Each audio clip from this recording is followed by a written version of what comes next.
नवाबी दौर में नए साल के जश्न को मनाने का दौर शुरू किया था नवाब वाजिद अली शाह और नवाब आसफुद्दौला ने। नवाबों के वंशज कहे जाने वाले स्वर्गीय मीर जाफर अब्दुल्ला ने इस कहानी को लोकल 18 से पिछले साल 22 जून को साझा किया था।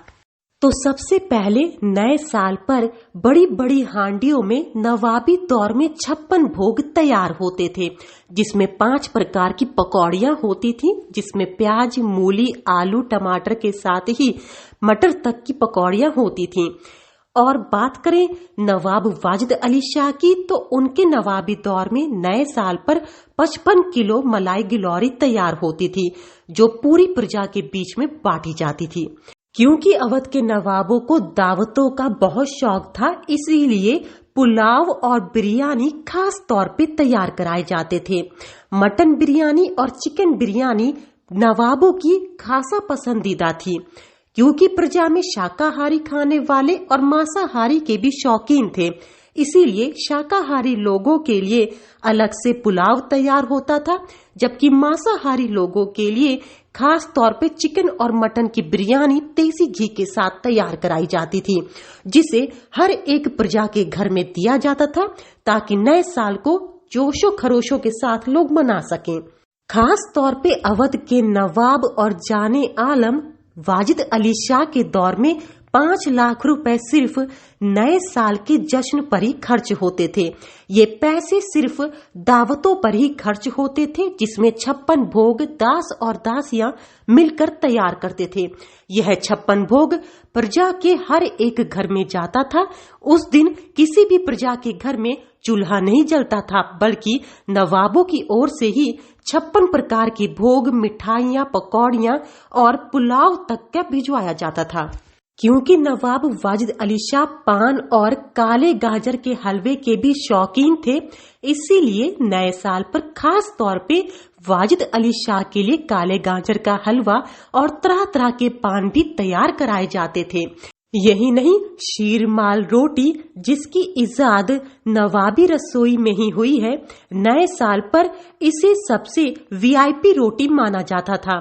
नवाबों की हर एक पार्टी में मटन कबाब और शीरमाल का होना वीआईपी पार्टी कहलाता था, इसीलिए दावत में इन दोनों को जरूर शामिल किया जाता था। बात करें नवाबी दौर की बेगमों की, तो बेगमों के लिए खास तौर पे तरह तरह के गजक और मूंगफली खास तौर पे तैयार कराए जाते थे, क्योंकि बेगमों को खास तौर पे यह खूब पसंद था।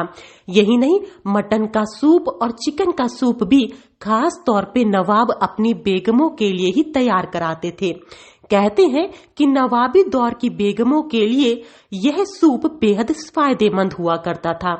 नवाब अपनी बेगमों का ख्याल इस तरह रखते थे कि उनके लिए ही खास तौर पे निहारी कुलचा भी तैयार होता था। बेगमों की दावतें एकदम अलग होती थीं, जिसमें शीरमाल रोटी और निहारी कुलचा खास तौर पे शामिल होता था।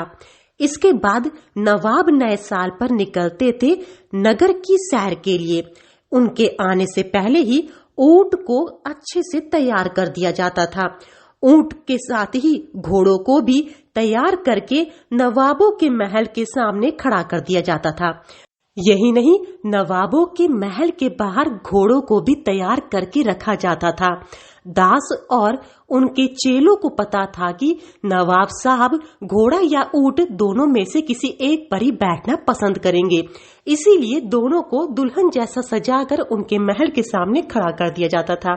इसके बाद नवाब दोनों में से किसी एक पर सवार होके नगर का भ्रमण करते थे और सभी प्रजा को नए साल का मुबारकबाद देते थे। प्रजा भी अपने राजा को नए साल पर उन पे फूलों की बौछार करके उनको नए साल की मुबारकबाद देते थे। नवाब सबसे पहले नगर भ्रमण पर मस्जिद जाते थे और इसके बाद पूरा पुराना लखनऊ घूमते थे, यानी पूरे लखनऊ की भ्रमण करते थे। खास तौर पे ये दौर था नवाब वाजिद अली शाह और नवाब आसफुद्दौला का, जिन्होंने अपने अपने दौर में नए साल के जश्न पर 5 लाख रुपए से भी ज्यादा का खर्चा किया है।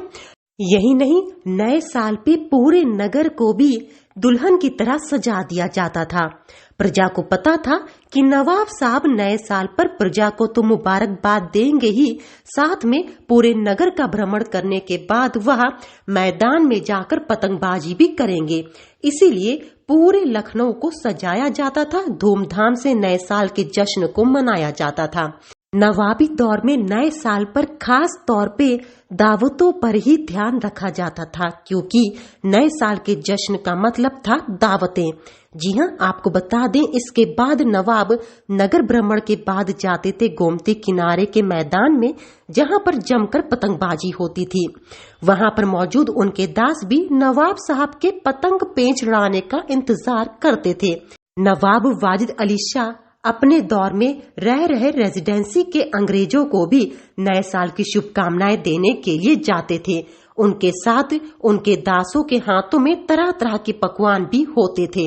रात में शुरू होता था नाच गाने का दौर, जिसमें नवाबों के हाथ में होती थी मदिरा और हुक्का, सामने होती थी बेगमें और उनकी दासियां। तो कुछ इस तरह मनाते थे अवध के नवाब नए साल को। लखनऊ से अंजलि सिंह राजपूत की रिपोर्ट, लोकल 18।